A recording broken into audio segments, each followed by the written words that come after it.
આગળ વધીએ। આકરો ઉનાળો આવે એટલે ઠંડો ઠંડો આઈસ્ક્રીમ ખાવો સૌ કોઈને ગમે, પરંતુ આ આઈસ્ક્રીમ તમારી તબિયત ખરાબ કરી શકે છે। જી હા, જે પ્રમાણે વિગતો મળી રહી છે, ગમે ત્યાંથી આઈસ્ક્રીમ ખાતા પહેલા સાવધાન। સુરતમાં 10 આઈસ્ક્રીમ પાર્લરમાં આઈસ્ક્રીમ ખાવા લાયક ન હોવાનો ઘટસ્ફોટ થયો છે। પાલિકાની ટીમે 25 આઈસ્ક્રીમ વિક્રેતાઓની ત્યાં દરોડા પાડી નમૂના લીધા હતા। આ 25 પૈકી 10 એકમોના નમૂના નિષ્ફળ ગયા છે। આઈસ્ક્રીમ ખાવા લાયક ન હોવાનું લેબ રિપોર્ટમાં સામે આવ્યું છે।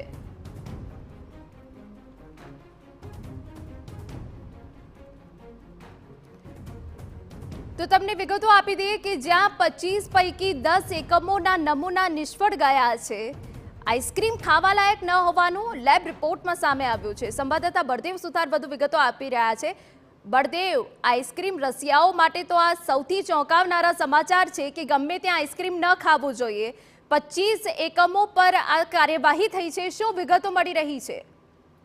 જે રીતે સુરત આરોગ્ય વિભાગ દ્વારા અલગ અલગ જે આઈસ્ક્રીમ જે પાર્લરો છે ત્યાંથી મોટા પ્રમાણમાં જે આઈસ્ક્રીમો હતી તેના સેમ્પલો લેવામાં આવ્યા હતા અને તેની અંદર જે લેબોરેટરીની અંદર મોકલવામાં આવ્યા હતા। તે દરમિયાન સુરત શહેરના 10 પાર્લરો જે આઈસ્ક્રીમ પાર્લરો છે તેમના જે સેમ્પલો લેવાયા હતા તે ફેલ થયા હોવાની જે માહિતી છે તે મળી રહી છે। જે આઈસ્ક્રીમ જે છે ખાવા લાયક ન હોવાનું જે ઘટસ્ફોટ થયો છે, પાલિકાના ફ્રૂટ વિભાગ દ્વારા જે લેવાયેલા નમૂના હતા તે રિપોર્ટ હતા મોકલવામાં આવ્યા હતા।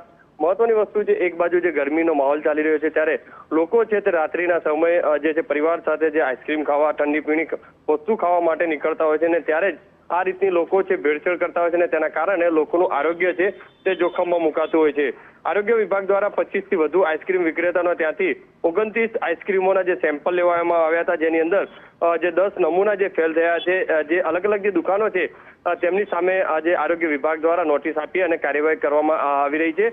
પણ મહત્વની વસ્તુ એ છે, ખાસ કરીને લોકોએ પણ સાવચેતી રાખવી જરૂરી બનતી હોય છે, કારણ કે લોકો પણ ગમે તે રીતે નાસ્તા જે વસ્તુ આરોગતા હોય છે અને લોકો જે છે લોકોના જીવના જોખમની અંદર પોતાના 2 રૂપિયા અથવા રૂપિયાની કમાણી માટે લોકોના જીવ છે તે જોખમમાં મૂકતા હોય છે। એટલે હાલમાં તો આરોગ્ય વિભાગ દ્વારા અલગ અલગ જે 10 જે દુકાનો છે તેમની સામે કાર્યવાહી હાથ ધરી છે। જી બિલકુલ બળદેવ, સૌથી મહત્વપૂર્ણ એ રહેશે કે લોકોએ પોતાનું ધ્યાન રાખવું પડશે।